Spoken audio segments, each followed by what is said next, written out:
that's how you're a big draw card, because my card was reissued in January and I haven't picked it up yet.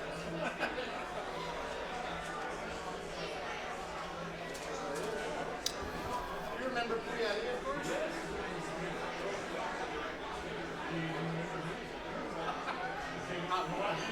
You're unforgettable.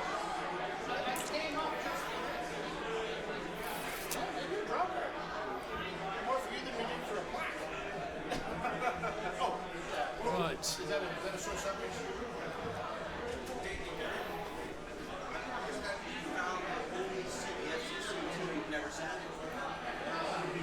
What's this? What's what? I said you found the only the FCC team who's never sat it.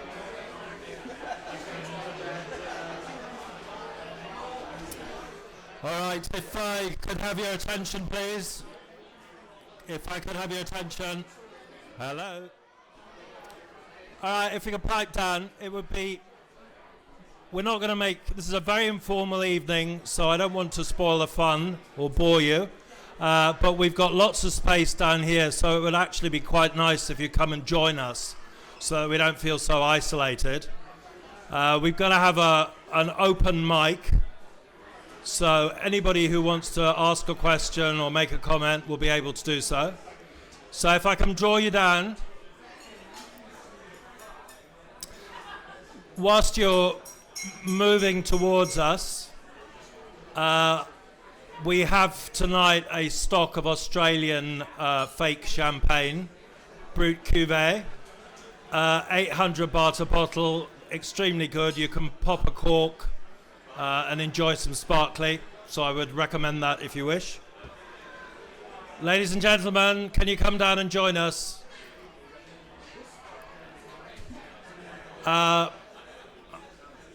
Come on, guys, come down. I'm slowly winning. Can you migrate towards the panel, the table?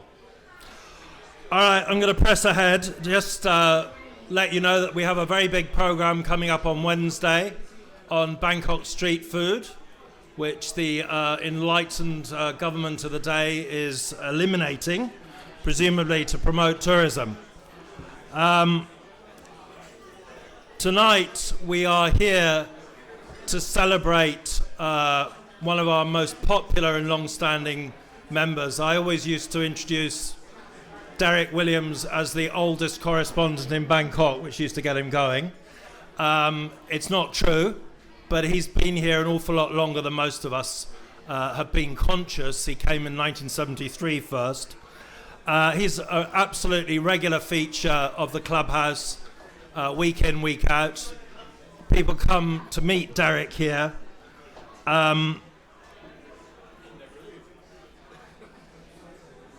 He is a connection to an older generation of Bangkok correspondents. He takes us back to Neil Davis, Bill Latch, the great post-Vietnam War period, when Derek came back to base himself again. So I'm just going to run through his embarrassingly impressive CV. He's a founding member, as we all know, of AsiaWorks, which is a Bangkok-based production company.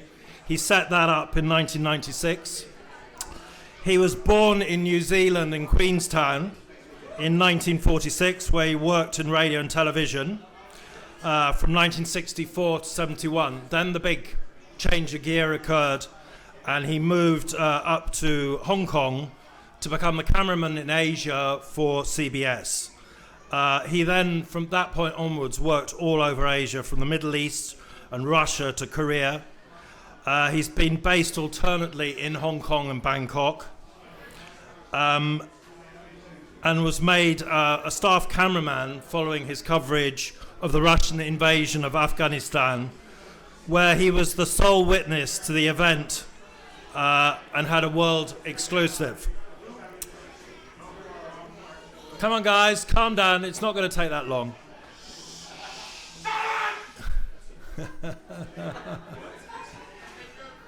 By the way, we are actually live streaming on Facebook. So we have many hundreds of other people watching us at a distance, thousands probably.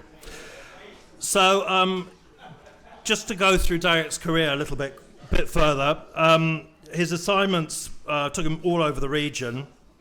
And he worked on the award-winning CBS program 60 Minutes, 48 Hours, Eye to Eye. He was the cameraman for several highly acclaimed stories, including the demining of Kuwait, Landmines, the Deadly Killers in Cambodia with Mike Wallace, Vietnam Veterans Initiative in Vietnam, Child Prostitution with Ed Bradley, Mail Order Brides with Leslie Stahl, Hong Kong, The Last Governor with Steve Croft. These are all household names in the US.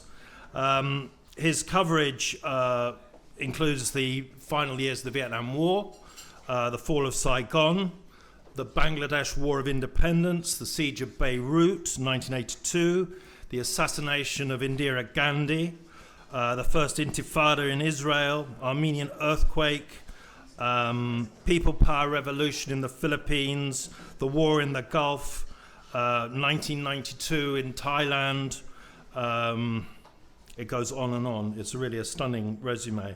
And of course, he's covered key points in modern Thai history. One of them was 1976, October, Thammasat, the massacre of students there. And I'm just going to read you an extract, if I can find it, of what happened that day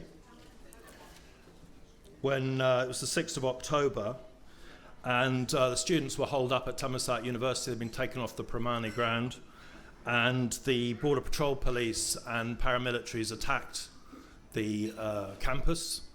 They killed probably, at the very least, about 50 students. I think it was 52. The figures are probably higher. 3,000 people were arrested. People were hung from trees. They were burnt in the streets. And in amidst all that was Derek watching it, and his comment was, "I'd never seen uniformed men and militia run amok like that before in such a frenzy of fury and hatred." It was the day the Land of Smiles myth was shattered for me. Now, many years later, Derek was on assignment for Al Jazeera, and he was filming an interview with Selina Downs, who was interviewing Samak Sundarawat, who was the Prime Minister of the day, and Samak was deeply involved in the 1976 activities. And Eric was there listening to it. And the interview is quite bizarre if you watch it, but it took a strange turn when Selina asked Samak about the casualties on the day. And these were dismissed by him as dirty history. And he pointed out that Downs had not been in Bangkok at that time, and she was probably too young to know the truth. Anyway, he alleged that only one person had died on the day, which was an extraordinary piece of revisionism. And in fact, Thammasat was very well covered, and had Neil Ulovich winning World Press Awards, Pulitzers for his photographs, and Derek's films went around with everybody else's. There was tremendous coverage. But anyway, Derek was filming this incredible piece of revisionism, as I say, this rewriting of history. And he said nothing. He filmed on. And his comment after that was, I found it very hard to shut up. I cannot think of another event that is so burned in my memory, and I have seen some bad stuff. Well, Derek was the consummate professional and carried on filming. And for his coverage, he's actually won awards. Now, I don't know a great deal about TV awards, so Mark, you're somewhere in the room. Can you get up to the microphone and tell us about what Derek has won and what it means to his professional peers in mass media? Derek won. All right. Thanks, everyone, for coming out tonight. I mean, obviously, this is just such a, bittersweet. All these old friends coming together, and obviously being here for Derek is very special to him and to me as well. Derek didn't want a lot of speech making, so that's not what he's going to get. But I did tell Dominic that I would list off some of the awards, and they're the big ones. I mean, this is incredible stuff. I have one anecdote. When I was in Canada working as a producer in Toronto, I was in my early 30s, and Tiananmen Square was happening, and I was working at CTV television in Toronto, and CTV followed the American networks in a very big way. So I was monitoring all the stuff as it was coming out of Beijing. So it's June 3rd, 1989, I guess. And I was sitting there, and there was this footage coming through and then scraps of information. And one of the things I recall was that a camera crew had gone, an American network camera crew had gone missing. Richard Roth and cameraman. And I remember that, and after, the whole Tiananmen Square experience, I decided then and there that I was going to leave Canada and come to Asia and work in this business. And as it turns out, of course, I got out here and was freelancing. I came in 91, and I started hearing about this guy, Derek Williams, and CBS, and eventually we got to meet each other, and we started. Derek was very kindly, he had an incredible client list, and he shared some work with me. I was a struggling freelancer, and of course, then it all started to come together that Derek Williams was one of the missing camera crew in Tiananmen Square. So, really, it all sort of is one big circle and comes around, and so I'm of all the people in the room, I'm going to miss Derek the most. I mean, we've been together, sitting across from each other at AsiaWorks for 20 years, and I'm going to miss him like crazy. So my role here is to talk about awards, and in 1989, Derek won the George Polk Award, which is a huge award in the broadcast industry in North America and in the States, named after a CBS journalist. So he won the George Polk Award for that coverage of Tiananmen Square. Then, another big one, the Peabody Award, another great award in broadcast journalism. And it was for a film that he did for 60 Minutes. And though Derek is known as the guy behind the camera, in this case, he and one of our colleagues, who we miss very much, who left us last year, Somyat Pisapar, his sound man, went into Vietnam on a whim, a CBS whim, to check something out. And Derek, working as a cameraman, but actually taking on the role as a producer, was investigating Bob Kerrey, who at the time was running for the US presidency. And the film that was eventually shot was called Memories of a Massacre, but the preliminary work that Derek did with Somyat going into the Delta to talk to villagers about a massacre that had happened, that had been covered up, basically ended Bob Kerrey's career in politics. An example of the consummate journalist that Derek is. And then finally, probably the one everybody knows is an Emmy Award that Derek won for a film about the Sea Gypsies, which was after the tsunami, which was filmed with the well-known and late correspondent Bob Simon, who died tragically in a car crash a couple of years ago. So these are like, massive credits to Derek's name, and although on paper that all sounds great, really what Derek is about is not awards, it's about his personality and his big heart. And he drew me into journalism, or at least coming out to Asia in a roundabout way, and I think he's inspired a lot of journalists. He always has time to talk to young people when they come through our office at AsiaWorks. He has time at the bar for anyone who's got an idea and is chasing, or a dream and is chasing it. And he did that with me, and I'm indebted to him, and I'm going to miss him an awful lot. So thanks very much. Thanks, Mark.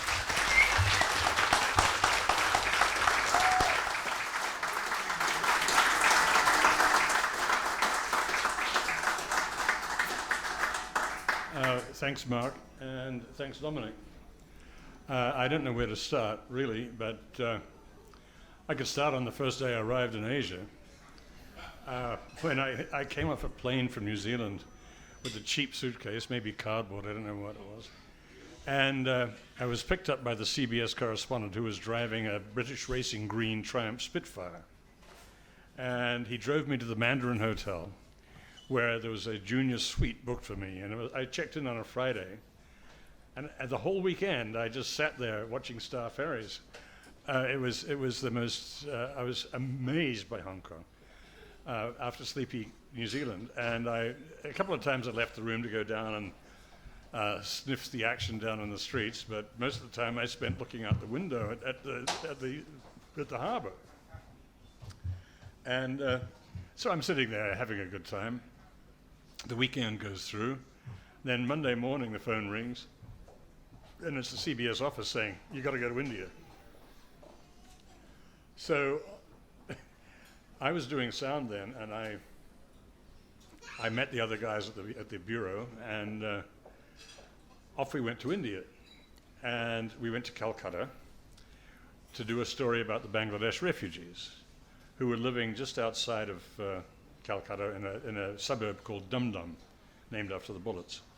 And, or the bullets were named after the place. Anyway, you know, I'd been all wide-eyed and happy until suddenly I arrive in Calcutta. And we're staying at the Grand Hotel in Calcutta, which isn't that grand. It wasn't then, but it is a bit better now. And we were doing these stories on refugees who were living in pipes, and we called it Pipe City, because there was a big project going on, and there was irrigation pipes just lying there unused. So the refugees were living inside them. Anyway, Senator Edward Kennedy arrives to check on the refugees. So all of a sudden, the Foreign Press Corps merges with the Indian Press Corps, and creates this whirling mass of a nightmare. And so my cameraman was a German guy called Udo Nesch, and when Kennedy starts walking through the camp, we all start walking backwards, as photographers and cameramen do.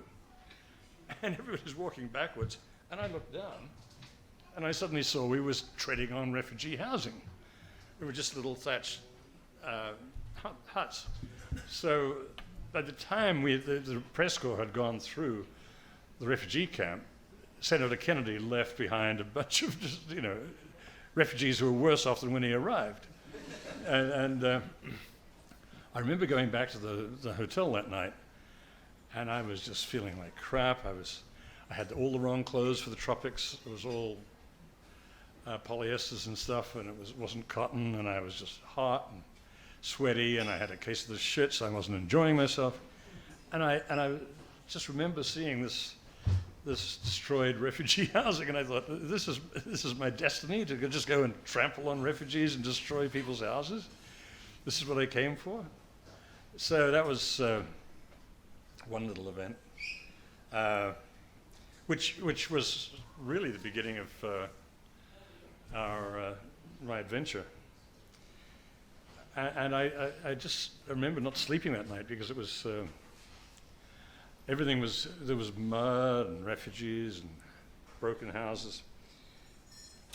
Anyway, while I'm sitting here, I just wanted to remind you that while it's wonderful that Bangkok is such a convenient base for covering Southeast Asia, you know, I mean, let's face it, every capital is only an hour's flight away, really, so you can really cover Southeast Asia from here. But I think we all forget the big backyard out there, you know, which is the Pacific Ocean and the tiny little island nations, and, you know, and my home country and others. So back in 1987, we were covering the America's Cup yacht racing in Fremantle. in Western Australia. And during a lull in the racing, the CBS News Foreign Desk had somebody picked up a copy of Time magazine and said, "Whoa, you got to go do this story. It's about Russian influence in the Pacific." So we flew across Australia to Sydney, 6 hours, whatever it was, and then interviewed some experts in Sydney, and then set out on this adventure. So we headed off to, we started first in Vanuatu, which used to be called the New Hebrides. And we shot some scenic stuff and then went to interview the Prime Minister, Reverend Walter Leaney. And I was sitting there, I was looking through the viewfinder, and I suddenly had this flashback. And I said, I know this guy. And so we finished the interview, and I went up and shook hands, and I said, you know, we have a photograph of you, my brother, and me in front of the vicarage in Roxburgh, New Zealand, in Central Otago. And he looked at me and he said, "Are you Philip's boy?" And I said, "Yes." And it turned out his father and my father had built schools together in what was then the New Hebrides when my dad was a missionary there. So it was, when I told my mother, she was just so thrilled, you know. But this little, which just shows how small the world is, even when you're in a gigantic, in the Pacific Ocean. Because we went on to do bits of the rest of the story, and we went to Nauru and then Kiribati, which used to be known as the Gilbert and Ellice Islands if you collected stamps when you were a kid. And there was only one flight a week to Kiribati, which is spelt Kiribati, but everybody calls them Gilbertese. And it was, you suddenly realize how big the Pacific Ocean is when there's only one flight, 5 days, and to get back to Sydney from Kiribati, we had to go through Fiji and then back down again. It was just endless. It was only then that I realized how massive the Pacific Ocean was. So while we all feel comfortable with our little lives in Asia, we should think about the rest of the world too. Derek, when you look back on your career, we heard about Tiananmen and you went missing. What happened? And when you tell this story, can you tell us the occasions when you felt you'd bitten off more than you could chew, when things actually started getting very serious? Well, I'll tell you about Tiananmen first because that's the one I remember best. I was with correspondent Richard Roth and my sound man Des de Leon. And we had been in the square on and off for several days. We'd been covering the story for 3 months. And so we got there were these warnings being blasted out on the loudspeakers telling the journalists to get off the square. So we pulled back a little bit to what we thought was a safe place, which was just in front of the Great Hall of the People, away from, you know, the square itself.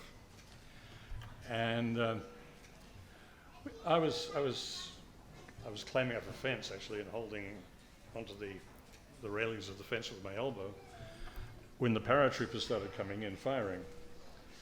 And that didn't bother me at all. And I was, every time I had a good shot, I was handing off the tape to a fixer who would take it and hide it in the trunk of the car, then bring me back a fresh tape. So we just kept on doing that. You're off mic. Sorry? You're off mic. Oh, okay. It's a newbie. So in the meantime, so suddenly from behind us came a security detail from the Great Hall of the People. And they were firing their AK-47s in the air. And there was a huge kerfuffle, and they came first to Dexter, my sound man, who is ethnically Chinese from San Francisco, by the way, and he speaks better Italian than he does Chinese. And so they grabbed the recorder. It was in the days when there was a separate camera and a separate recorder, and they grabbed the recorder, and Dexter just slipped out of it and took off and hitched a ride back to the CBS hotel to let everybody know that we were still in one piece. And then they came for me, and I was still hanging onto the fence. And I also had the camera in one hand, not a good firm grip on it. And these soldiers came, the camera was gone. And I turned around and I could hear Richard Roth was on a mobile phone, which were very rare in those days. And these soldiers grabbed him, and he had a shoulder bag with his passport in it and spare batteries for the phone, and he wouldn't let go. So they just punched him in the eyes and smashed his glasses, and he had blood coming down his face. And he was yelling out to them saying, "Oh no, oh no." And that was when the phone was still working. So the people in New York heard Richard saying, "Oh no," and gunshots. And then the phone just went beep, beep, beep, beep, was dead. So that made the story a story. I mean, I never felt really threatened. I was fascinated more than anything else. They took us up to the front steps of the Great Hall of the People, and Richard was hyperventilating.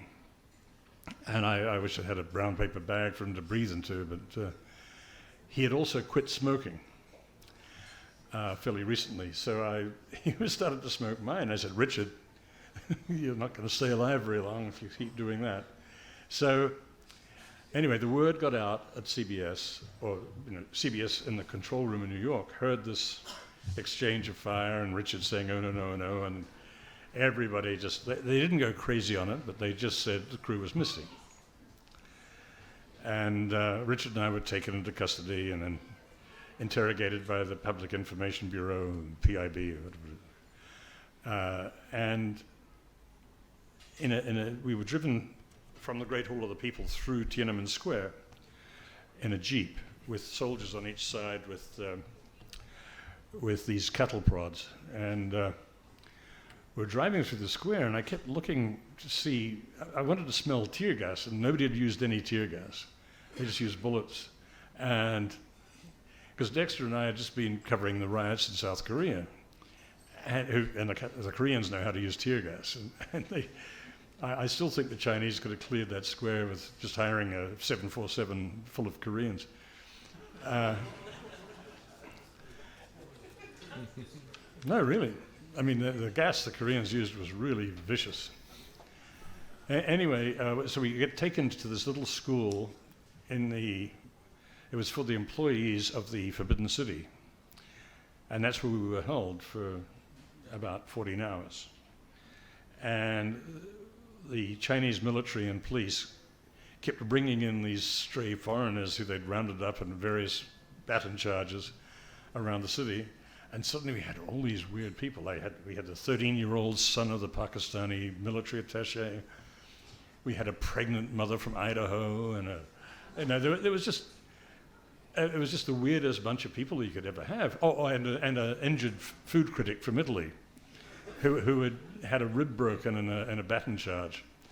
So Richard and I sat down and figured out what we just figured out. We knew we had to get out. So we called the head of the PIB, the police, and said, "Look, we'll write a release form, saying you're not to blame if we're allowed to walk out." So we had to write out in longhand, because there was no typewriters, no nothing. So we hand wrote these release forms, signed them and everything else. And because the police said we couldn't leave the Forbidden City until dawn. And we said, "No, we want to leave now." They said, "Okay, if you want to leave now, you've got to take your own chances." So we signed a release form to free them of any responsibility. And when we're ready to leave, this gaggle of strays said, "Oh, you guys look like you've got your shit together. Can we come with you?" We said, and then we said, "Well, then you've got to write a release form like we did." So we had to wait another hour while they all hand wrote their release forms. And then I said, "Okay, if you're coming with us, there's one rule. First of all, no running, and we have to stay in the middle of the street. I don't care what you hear, what's going on, but we walk in the middle of the street and no running." So they all agreed, they would behave, and off we went. And everybody was fine, and we got closer and closer to the Palace Hotel, which was down the road a bit. And all of a sudden, they saw the lights of the hotel, and they started to speed up. And this pregnant mother from Idaho started to run. And the funny thing was, suddenly there was a bunch of Italian journalists came out of the dark and grabbed this food critic. So they had their exclusive Italian. And anyway, we finally arrived at the hotel where we found the rest of the American press corps, and we had a wonderful reception from them. And an NBC correspondent, friend of mine from Hong Kong, Keith Miller, handed me his room key and said, "Go upstairs, call your wife, and empty the minibar. Whatever order you want." So I did both. And what else? Anyway, I'm quite really, Dominic, I've never felt too much at risk. In Vietnam, often there were B-52 strikes and stuff like that that would give you goosebumps, but I never had guys dying around me like some people, especially in the early parts of the war in the 60s when cameramen or photographers were out with the grunts. And by the time I got there in the early 70s, it was the first story I did in Vietnam was the elections. Win Cao Ki versus Chu, and Chu rigged the election so totally that Ki didn't have a chance, despite his beautiful wife and his aviator glasses. But I would say the closest I felt to really being at risk was in Beirut in 1982, when we were being bombed by the Israelis. And we'd go out every day and just try to get shots of airstrikes. We had a great driver called Bashir, and he took me to a place right near the Russian embassy, which overlooked an ammunition dump that the PLO used. So he found us a building that we'd go on top of. And we climbed to the top of this building, and Bashir and my soundman Tom Hartwell, who's now with AP in Cairo, they would sit there and smoke joints, and I had an esky with some cold beers in it, so we were cool. So we would just sit on top of this roof and wait for the Israelis to come. And these planes would come in, and they would just, they would drop the bombs right in front of us, basically, thanks to Bashir finding this building. And he paid off the caretaker so no other network could come in. And when the planes came in, you would just, there was a balustrade on the roof, and you'd start rolling on a full wide shot and just duck down behind the balustrade, and you could hear the shrapnel hitting the side of it. It was quite interesting. And then we'd Quite interesting. Dangerous. Well, then we'd wander back to the bureau, and they'd say, "What do you got?" And you'd say, "Oh, here, look at this." And interest would perk. Right, now look, we've got a microphone in the middle of the room. We've got lots of people who know Derek very well. If they have a favourite story they'd like to tell, do it. If there's a question you'd like to ask, do it. Derek, I'd like to ask you what's happened to all your work. You've been producing all this footage for 46 years. Photographers have their archives, print journalists have their cuttings. What's happened to your work? If your film is in the CBS News library, it's lost. That's where it is. We were cleaning out the house in preparation for this move, and I had 3 big CBS yellow shipping bags full of very old format tapes, NTSC. And I looked at them and I thought, when did I last look at these? And it wasn't even in 1991. I mean, some of them were from Saudi Arabia, some of them from the Gulf War. And I thought, I haven't looked at these, and I know I've kept DVDs of my favorite 60-minute shoots, and that's enough. I just can't dine off old memories forever. Right. And as you're sort of wrapping things up, when you look back on what you've done, do you have any regrets? Is there anything that you didn't do that... I can think of a few girls.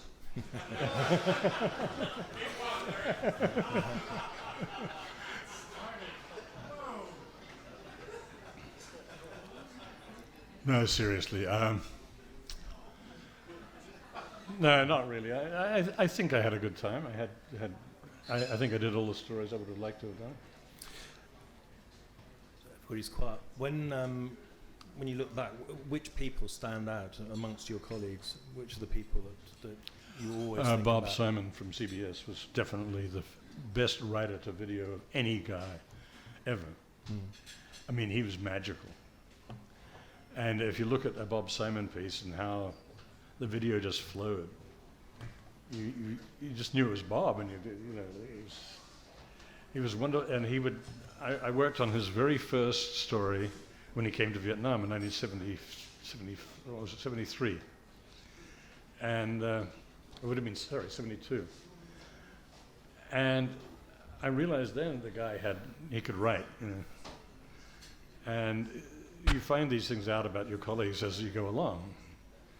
And then when he became a 60 Minutes correspondent, and he had a top producer, Mike Gavshon, working with them, I mean, they would turn out,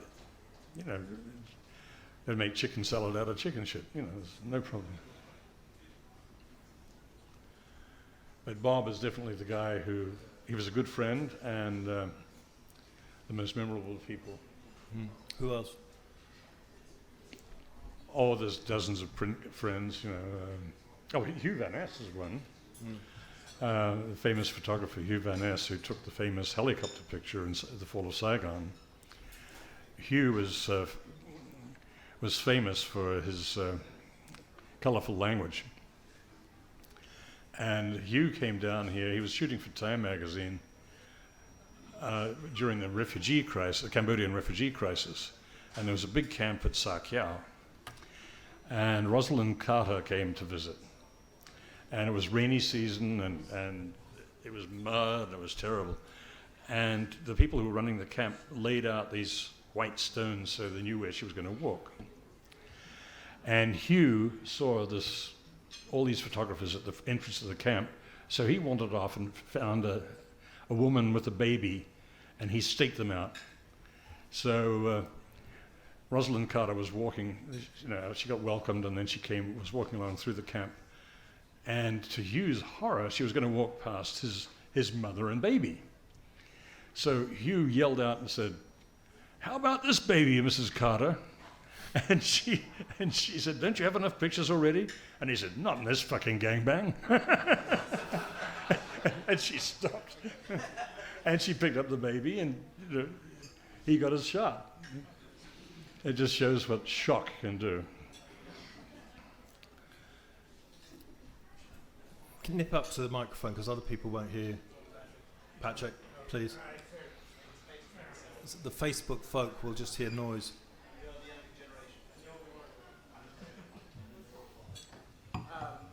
Can you hear me? Okay. I have two questions. The first one is the one that they put me up to, and that was to ask if you're nude in that photograph, the one that we used on the black and white one.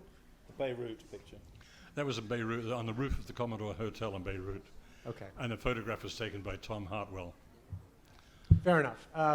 The real question, just listening to your stories and your CV, which I knew a lot of already, I think a lot of people in this room, looking at the state of journalism today, might think that could never be repeated.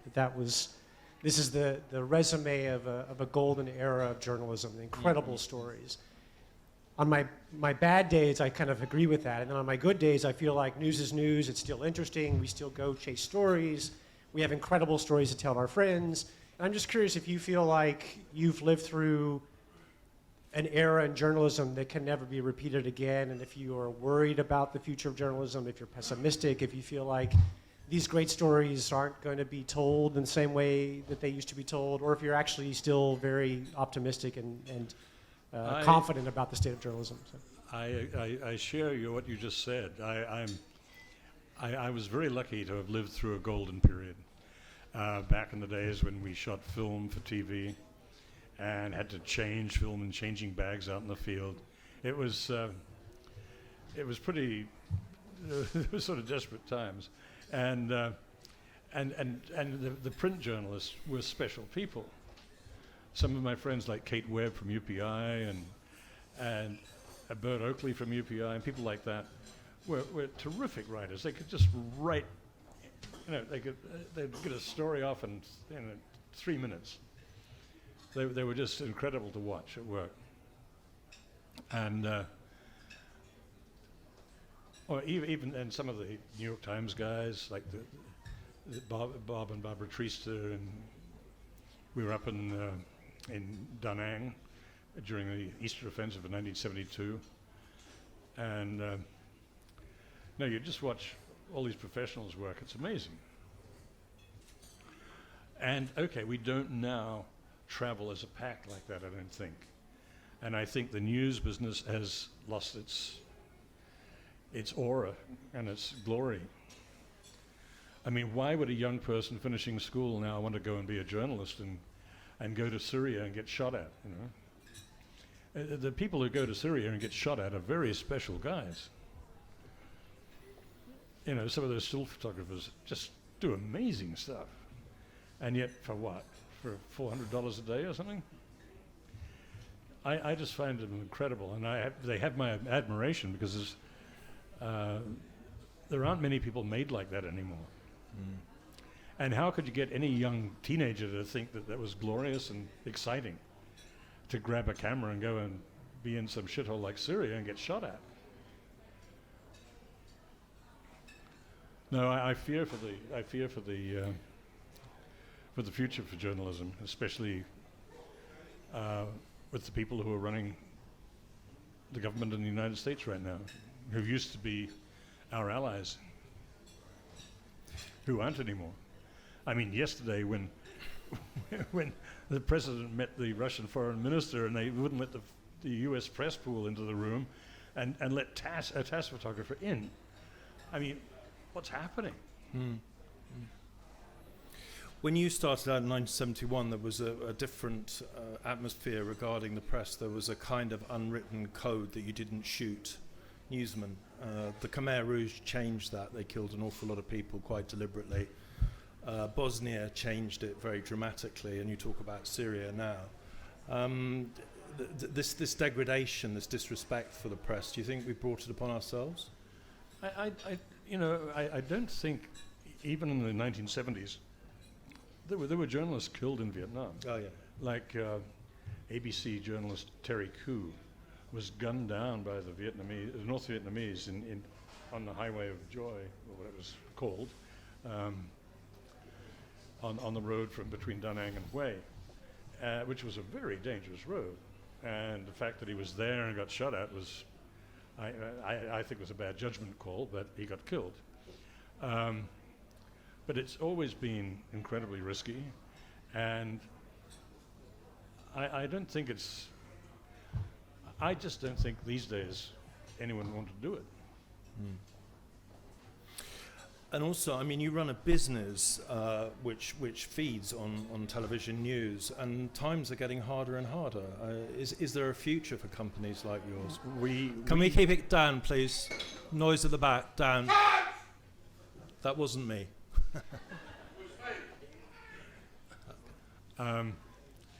Well, in terms of AsiaWorks, we've pretty much backed out of the news business because you're right, there's no future in it. Nobody pays for satellites anymore. And what the core of what we started has gone away. And people don't just book a satellite feed for any little thing. They can do it over the internet.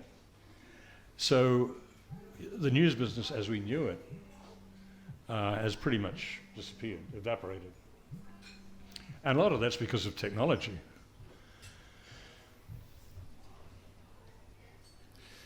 Mark mentioned your generosity to younger journalists, to people who are new, and I would certainly completely endorse that.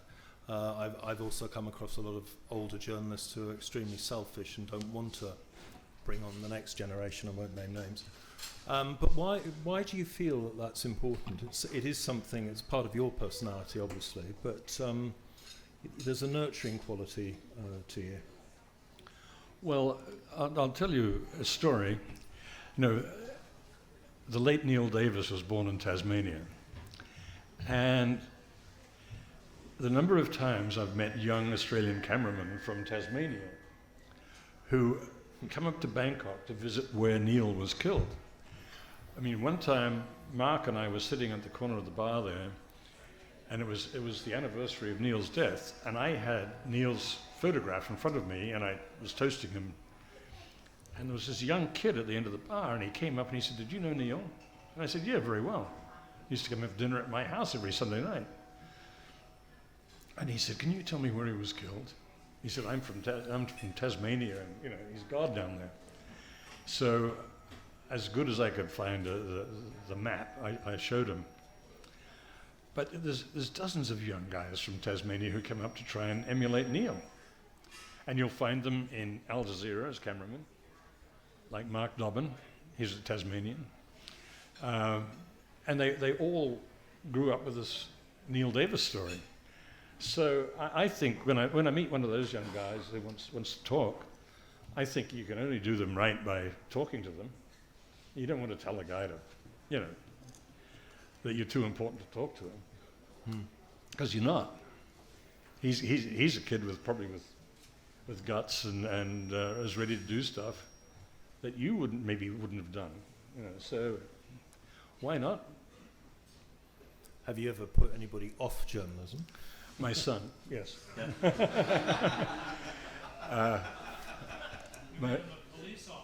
My eldest son was very good at writing when he was at high school, and he thought about going to journalism, and at the same time, the UPI had an Asian headquarters in Hong Kong, and everyone was getting laid off. And he said, "I'm thinking about journalism." And I said, "You know, Uncle Bert and Uncle so-and-so, and so," you know, he'd met them all. I said, "They're all out of work." And so he said, "Oh, okay." So he found something else to do.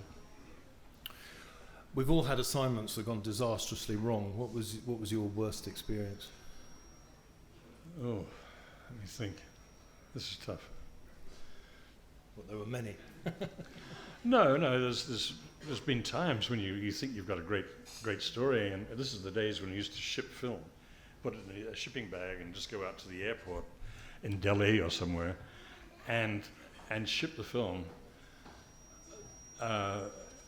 In Delhi, we used to go out to the Pan Am plane that was leaving, at Pan Am 1 or Pan Am 2, and you'd find a little old lady, and you would go and give her a yellow shipping bag and say, "Whatever you do, don't open this can.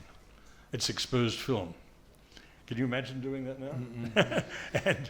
and so you would say, "Walter Cronkite needs this film." And so you'd call the CBS traffic desk, and they would send a limo to pick up the little old lady, and she would be taken into town. The film would go on TV, and she could tell her friends that she helped Walter Cronkite. And you try and imagine that now. You know, handing somebody a can of film and saying, "Whatever you do, don't open it." And then having that same person try and get it past security or customs on arrival. It wouldn't happen. But you must have lost films. I mean, There was one time in Saigon where we had a big story, and we gave the film to a guy to hand carry out of Vietnam, and he left it in the departure lounge, and so the film didn't show up, and everyone was mortified, and we sent our Vietnamese shipper out to the airport, and he finally recovered this bag which the guy had dumped in the corner of the departure lounge. But if we're going to have shipping stories, there was a period when, around the ceasefire in 1973, when the US networks used to charter aircraft. And it became a huge contest to see who could charter which plane. And so on ceasefire day in 1973, NBC and ABC ganged up against CBS and chartered the only Air Vietnam plane that they could possibly get to take the film to Hong Kong, where it was processed. So CBS was sort of stymied, but thanks to a sharp-thinking Kiwi in Hong Kong, not me, but a guy called Dave Thomas, he called Cathay and said, how much would it cost to divert your plane that's flying to Bangkok, from Bangkok to Hong Kong tonight, divert it through Saigon? So they said $6,000. He said, fine, we'll take it. And because it was cheaper than a charter. And so ABC and NBC put their film on this plane that was leaving. They had to put it on early. And CBS got their film on the last flight out, this delayed Cathay flight. And I can't imagine the passengers when they suddenly landed in Saigon. Anyway, a cameraman's wife got on the plane with this big bag of film, and off they flew to Hong Kong. And it was a huge scandal. Even Peter Kahn of the Wall Street Journal wrote a great piece about the ceasefire between the American networks. You know, this was on the ceasefire day, about on shipping and chartering. You know. Is there a question there? Yes. Yeah. Anybody else? Get to the microphone. Uncle Derek. Andrew. I'd like to ask you, perhaps if you could tell us the story that you and Ha told me. It's one of the stories that I really remember from when I first started working with AsiaWorks. It's about the fall of Saigon. And dare I say it's a love story. And both of you told me this wonderful story about your experiences during the fall of Saigon, together as a couple. And it was an incredibly compelling story, and I think that everybody here would love to hear it if you could recount it for us again. Well, okay. Well, I know my wife's not watching, so... no, she's not. Oh, yes, she is. Yeah. No, as Saigon was falling, I kept trying to convince her that she should get out. And she refused to leave Vietnam without either her family or me. So I said, well, it's got to be me then. So we went out, and I had won a bunch of money in a poker game in the CBS bureau one night. So I rented a registry office out near the airport, near Ton Son Nhut. And the registrar was blind in one eye and deaf in one ear. And and I were in blue jeans. And her sister was wearing this beautiful red eye. And the cleaning lady and everybody else in the registry office thought that she was the bride. But she wasn't. And so we did filled out the forms. And another of Ha's sisters drove us back into town, stopped in front of the caravel. I ran upstairs to the CBS bureau. I said, I just got married. Anyone want to come to the wedding breakfast? We're having noodles. And they all said, oh, sorry, I got to work. So I went and had noodles with my 4 sisters-in-law. And then eventually we found out that we weren't going to make the American evacuation. There was no way, because apparently New Zealanders weren't kosher. So I was talking to Richard Palfreyman from ABC Australia, and he said, look, we've got a C-130 coming in, so I'll keep you in mind. So I went to the New Zealand, I had to get a passport for my wife. So I went to the New Zealand embassy, and they were in the middle of packing up. I mean, they were hammering the crates together. And there was a very nice New Zealand Second Secretary called Frank Green, who's still a close friend. And I went to see Frank, and I said, Frank, can I get a passport for my wife? He said, you got a photo? I said, yep. And he got the crowbar, opened up this crate, and got some glue and stuck the photo in, signed it, and said, okay, you got 6 months to get it legal. And then a few days later, we jumped on the last Australian C-130, and off we went. And I always felt bad because I had left my colleagues at CBS sort of working their asses off to wait for the evacuation. But they were okay, you know. They didn't have any relatives to take out, so they just jumped on the planes and helicopters and out they went. Which relates to why you're going to California rather than back to New Zealand, so maybe... In a way. Our son and grandson live in San Francisco, and my wife's family are in Irvine, California, so we'll stop by and see them. Cue up. That's Ben King, the New Zealand ambassador. It is. It seems like a very, is this on? A very good time to say that if you turn up at the New Zealand Embassy tomorrow with a photo, you will not get a passport. But look, one of the great things about Derek is that I can come to the Foreign Correspondents Club and talk, and people will largely understand me, because Derek has done decades of work getting the New Zealand accent understood. It's great to just be here, and one of generations of diplomats that you've dealt with over the years, Derek, and a great story from Saigon. And I know there have been many, many people over the years that you've influenced. Wayne Hay from Al Jazeera asked me to pass on his regards tonight, so let me do that. But let me just say that as I've been sitting here listening to you and hearing your account of being in Beirut with bombs coming and you saying, that's interesting. You're a really great package of New Zealand.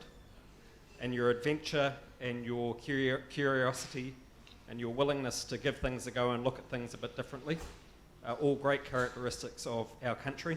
And we've been very, very lucky to have you as one of ours out here in this part of the world for decades. Thanks, Ben.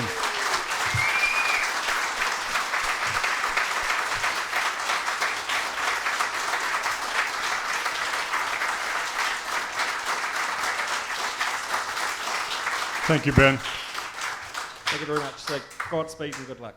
Thank you.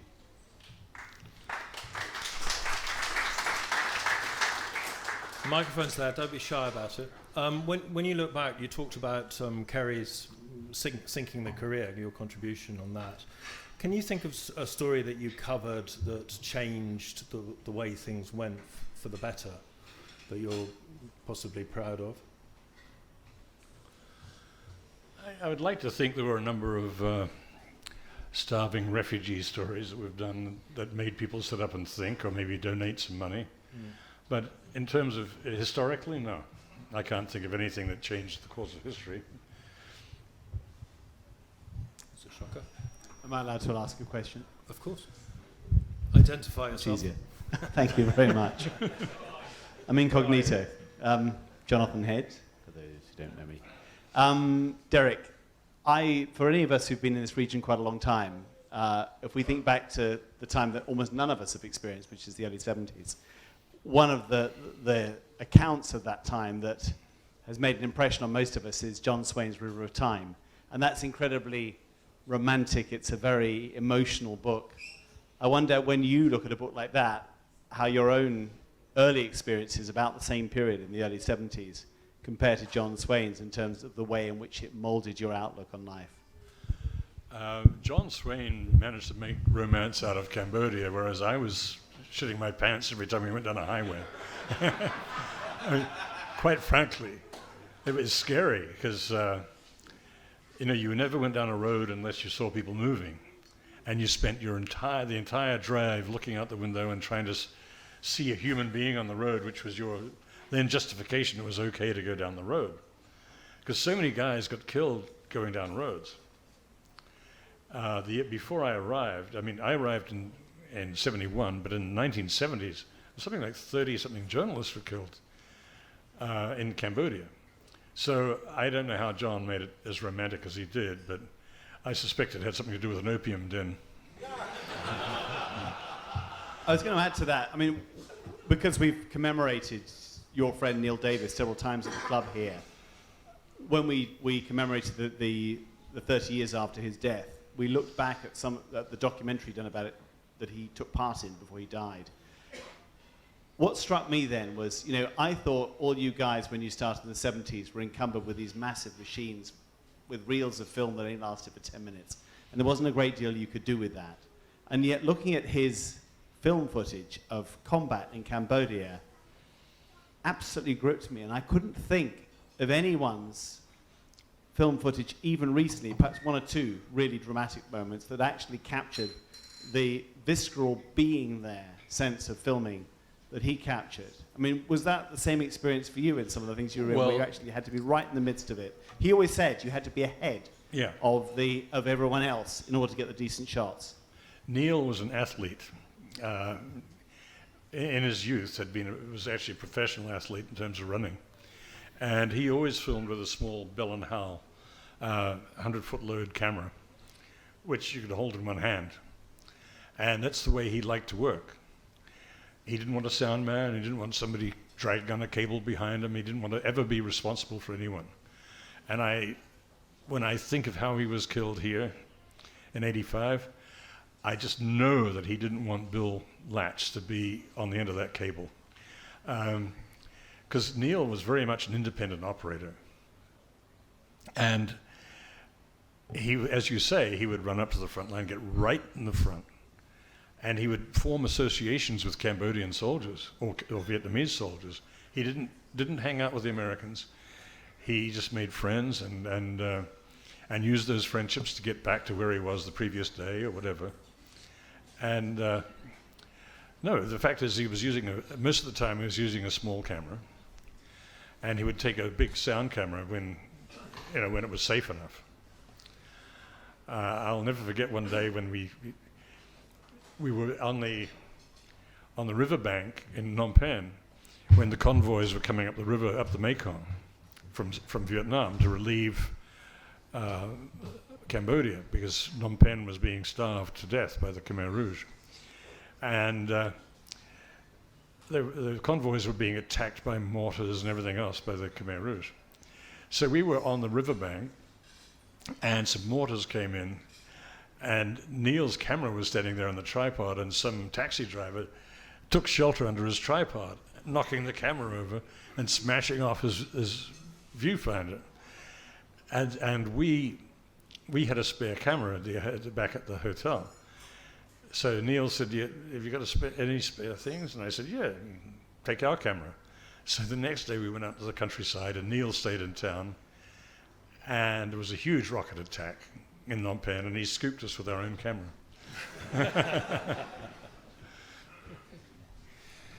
Right, Mark, are we getting any feedback on Facebook? How many people are with us?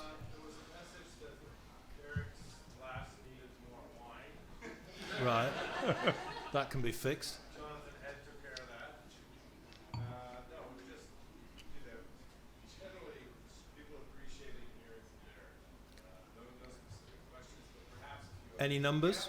Well, if they know that they can come in, they can. really, I mean, if you ask for questions, we may see them. So you may want to mention that.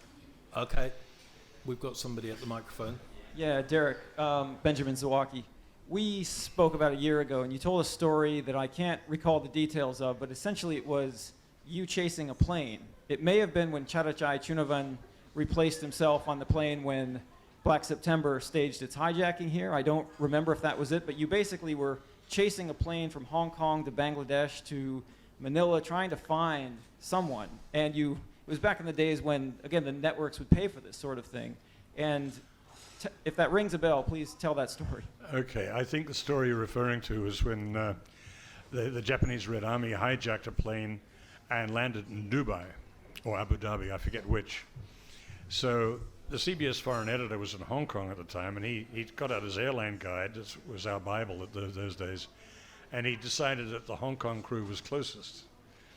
So we jumped on a plane, and we flew through Bombay, overnighted in Bombay, then flew to the Gulf. We arrived, then we landed in Dubai or Abu Dhabi, I forget which, and then drove across the desert to the other place, where we found another CBS crew from London filming the plane taking off. So we then, everybody said, oh, get on Middle East Airlines, which was a Beirut-based airline. That's the best thing to get into Beirut and then watch where the plane goes. So we were on this Middle East Airlines plane, which mainly had British captains. And this very clipped voice said, I know there are a bunch of journalists on board who are worried about JL flight so-and-so and so-and-so. It's landed in Benghazi and been destroyed. So there was a huge cheer from the champagne-drinking journalists. And we landed in Beirut. And then immediately CBS said, go back to Asia. You've had your fun. So we were headed back to Bangkok, to Hong Kong. And we were sitting here at the airport, and the Pan Am manager came onto the plane and said, Mr. Webster, Mr. Nash, Mr. Williams, you've got to get off here. We said, what? We'll get your equipment off the plane. And I said, we all said, no, we're going to Hong Kong. We're not getting off here. And he said, no, I've got orders from Mr. Bob Little, the foreign editor, that you've got to get off here.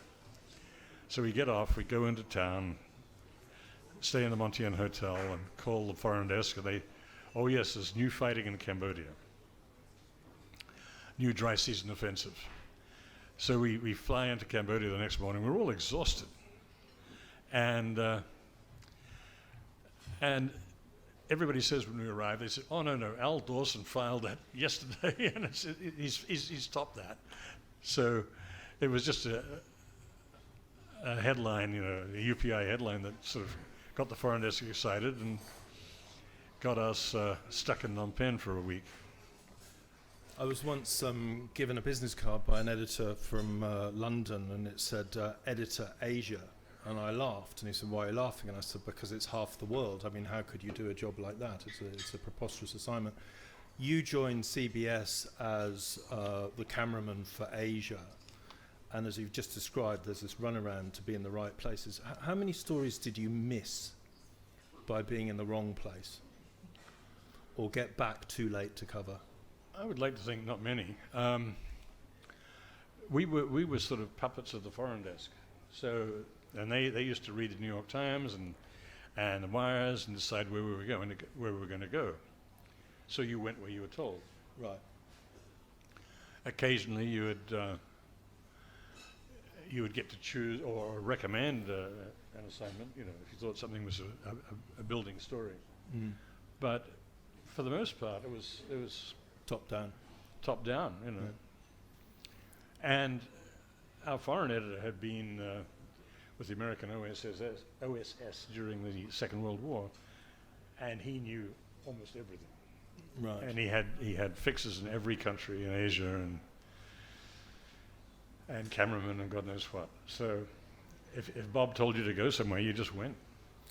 But I remember '92, you hit the landed and were running. You were late to the story. We were very late to the story. I was in Manila covering an election, and everybody from my friends here was saying, hey, get over to Bangkok, because it's going to go down. And I kept pleading with CBS New York, saying, we've got to get to Bangkok. And they finally put us on a plane the night it all came down.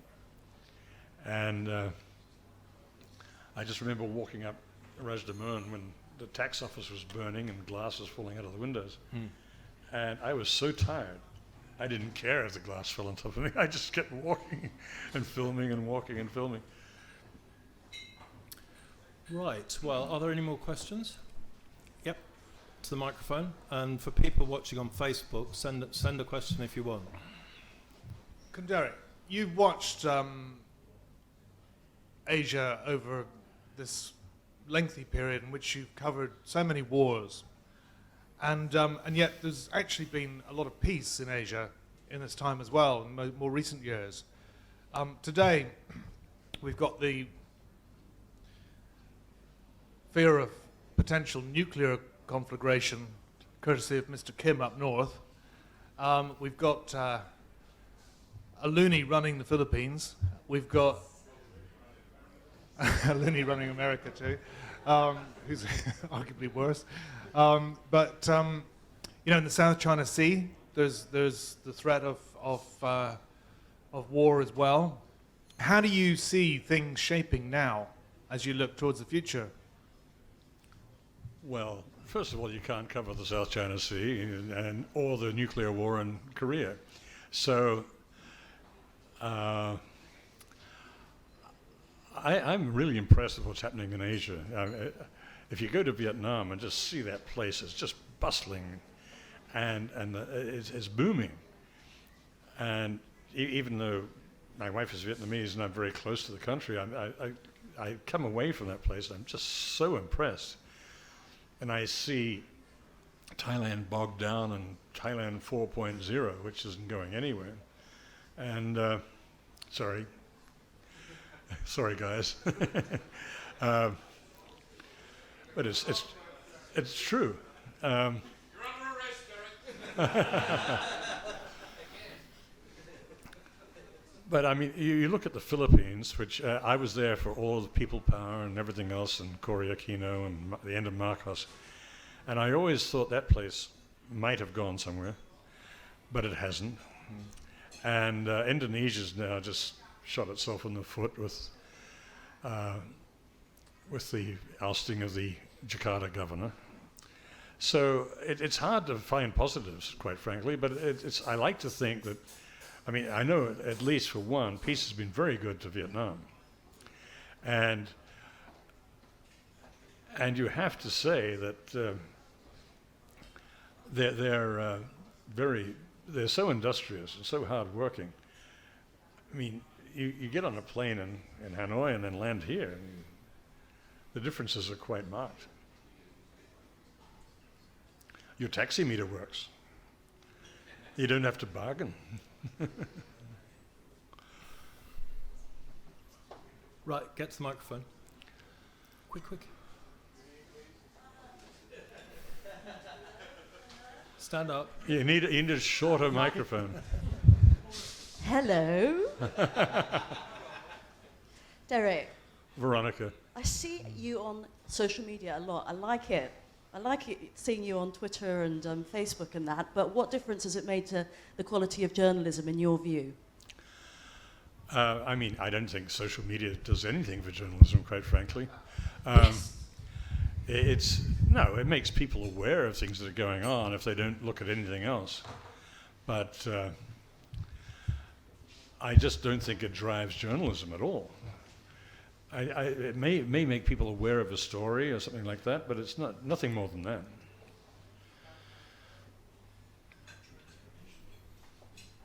No, really. I mean, social media is. I mean, Donald Trump uses it a lot, but at 3 a.m. he has a fart and decides to tweet something.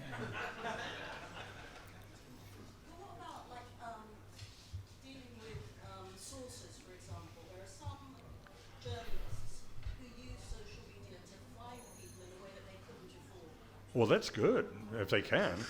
But I mean, the last thing you should do to a source is if they tell you something and then you tweet it, because that's not the way it works. I just think all the social media is not helpful to journalism, quite frankly. Maybe there's some others who disagree with me. I mean, in the old days, you used to call people up on the phone and ask for find a source. You didn't have to launch it out on social media. But do you not feel that social media has made us work harder?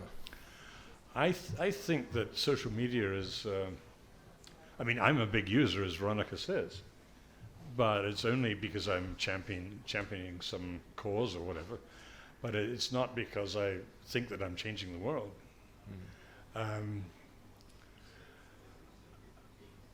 I just think it's because of the hype, Facebook and everything else, it's been totally overstated. Good evening. My name is Philip. Like most people here, I'm not a correspondent. I'm a teacher. To refer back to your question on social media, is it in your experience that young people nowadays are more aware of current affairs or less because of social media? Well, quite frankly, I mean, you get on the BTS and you see kids staring at their phones, and they're not looking at anything other than social media. They're not looking at the New York Times website or anything like that. or even Tyrath. They're looking at their Facebook friends and stuff like that. They're not collecting news or learning anything, or they're playing Candy Crush or something stupid. So it's, I think the kids who want to know something, they probably wait till they get home and Google it, or the old-fashioned way, as we would say. But I just, as I was saying to Veronica, you used to find sources by phoning people, or talking to somebody, asking them if they knew somebody who could tell you more about a subject. So it's, I think today's youth are not serviced well in terms of the news business. But that's mainly because the news business is still stuck in maybe in a rut of the old days. Like if you're in America and the CBS Evening News comes on at 6 o'clock at night. Well, kids don't sit around the TV like they used to. Dad used to come home from work and everybody would sit around the dinner table and watch Walter Cronkite, over dinner. But that went away long ago. Most parents are working, working dads are working till 10 o'clock at night. They're not going to be home watching TV with the kids. And the kids aren't going to be watching TV. They're going to be, streaming videos or streaming news if they care about news. So it's not, the whole audience has changed and the way you find the audience has changed. Like CBS, which we were true believers in news. Now they've started their own news channel, CBSN, which you can just go on the internet and watch the CBS News. So it's the old ways are long gone, and I'm way too old for it. Thank you. I mean, I can't agree with you, but certainly my A-level class, they seem to have an interest in current affairs, but there don't seem to be the resource out there on social media, or as you said, on TV, that actually gives them the news in a style they understand. So it ties up with my experience. So thank you. I just don't know what, if we talk about the current, where we live now, I just don't know what is available in Thai to young Thais in terms of news. It is in Thailand, yes. They are mainly Thai students, well, international students, but mainly Thai. And there does seem to be a lack of real news in, well, most countries it seems. Even in my home country, the UK. Too much news is on social media, and it tends to be biased, or it's very pop culture news. 2 minute. I mean, when I was younger, I used to listen to a program called John Craven's Newsround, geared towards children, but it used to be real serious news. And now that seems to have disappeared in my country, and also in this country. Yeah, oh, definitely. No, I used to get on my bike and ride down and pick up the newspaper for my dad every morning at 7, and we'd fight over the newspaper. And that doesn't happen anymore, and I just don't think kids have the curiosity for news anymore. Thank you. Just actually wanted to ask Uncle Derek, how do you consume the news now? How do you consume television news? Because clearly, in terms of what you're talking about, you're not necessarily talking about watching television anymore. Where do you go to? Do you watch video? Do you read articles? I mean, I know you're a prolific sharer. You share stories that you read online, and not a lot, but in terms of your profession, in terms of what you've done, the legend that you're from television news. Do you actually consume television news today? I do. Every morning I watch either Al Jazeera or Sky News, because I get it by streaming. And I long ago gave up my True box at home. And so I stream the news at home, and that's my sort of little morning ration. And then when I come to the office, we have the BBC up there, and I come over here and watch it. I think everybody's enthusiasm for news has dimmed a little.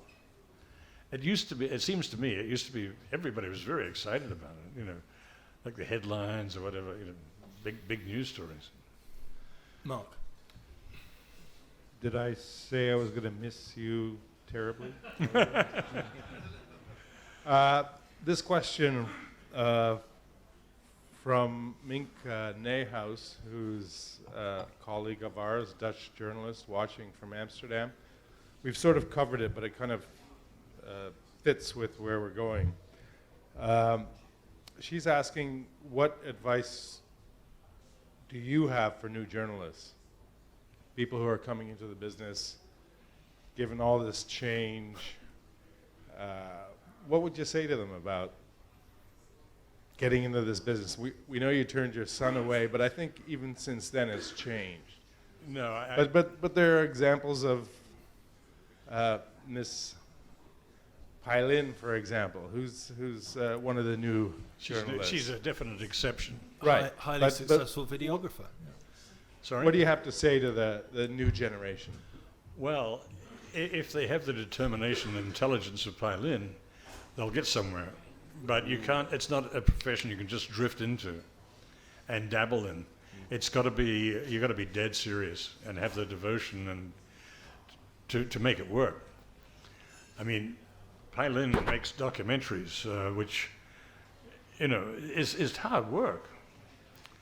And for a young person coming in, unless, I just don't know how you get started like that. It's, maybe Pailin could tell us, but it's, if you ask me, I know what I told my son, but I would at least be honest with a young person about getting into journalism and just say, look, it's going to be tough. It's going to be hard, and it's going to take determination and hard work.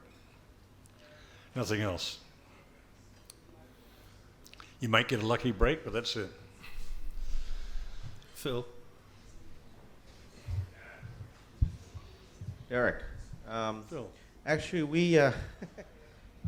we see more and more journalists coming to work for NGOs nowadays. People leaving the sort of journalism sector and coming to work for Human Rights Watch or other groups, doing multimedia, doing reporting, people becoming, sort of country researchers or whatever if they've particularly got a expertise in a particular area. So I guess I would ask you, how is like the sort of, journalism sort of expanding beyond journalism, in the sense that you have a lot of now, what I would say almost sort of non-journalist actors who are doing journalism. And in fact, if you looked at the Multimedia Act that they were trying to pass through the National Reform Assembly the other day, the concern was, in fact, they were going to talk about licensing not only for news media, but also for people who do things like news media, like who report on certain things, with a very broad, expansive idea. So, how does this work? Are we seeing sort of a metastasization of the media into other fields that may, I guess, replace the media? Well, I think the journalists that work for NGOs, as you say, are the experts at doing multimedia. And the NGOs need their expertise to make good multimedia, to attract, to grab donors and attract attention. So all the skills that are learned at a journalism school get played out there. It doesn't help the business of journalism, but it helps the NGOs. I just don't know how. I'm a bit baffled here. I'm a bit speechless about when people ask me what can a young person do in journalism, because I'm quite pessimistic about the future. Right, on that. Okay, one last question, Veronica. Can you? Paul. Oh. Can you use the microphone because they can't hear you? I think it's worth noting that Derek is really the last, or almost the last, of a very important generation of journalists in Bangkok that covered the war in Vietnam, in Cambodia, and Laos, and after the communist victories there, moved to Bangkok and made Bangkok the center of journalism for the region. And their expertise, their professionalism was very impressive. I arrived as a journalist shortly after that, and was very intimidated by people like Derek and Neil Davis and Al Dawson, who had been through so much in a very short period of time, and had a lot to teach me. I was also very grateful that people like Derek and Neil Davis accepted this new guy who hadn't been through what they had been through, especially in our Saturday morning tennis matches, which were always almost as competitive as the news business. So I just wanted to say that it was a great generation of journalists that moved here from covering the Indochina War, and they contributed a lot, and I think we're all going to miss them, and especially Derek. Well,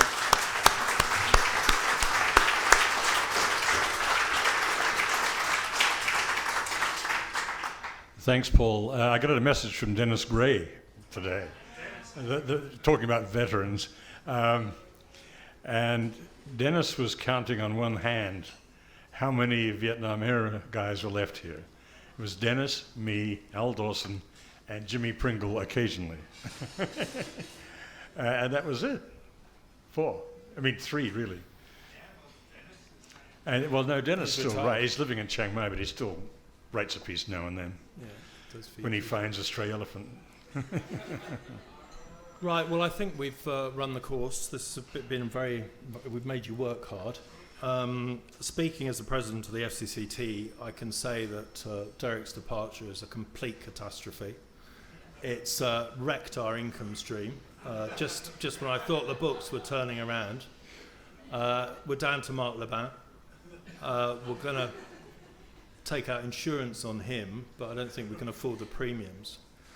On a more serious note, I'd like you all to stand up and drink a toast to Derek, to his career, and to his future. Derek. Thank you, guys.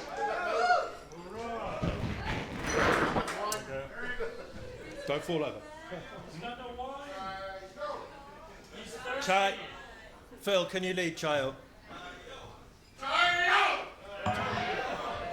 It's not the way you do it.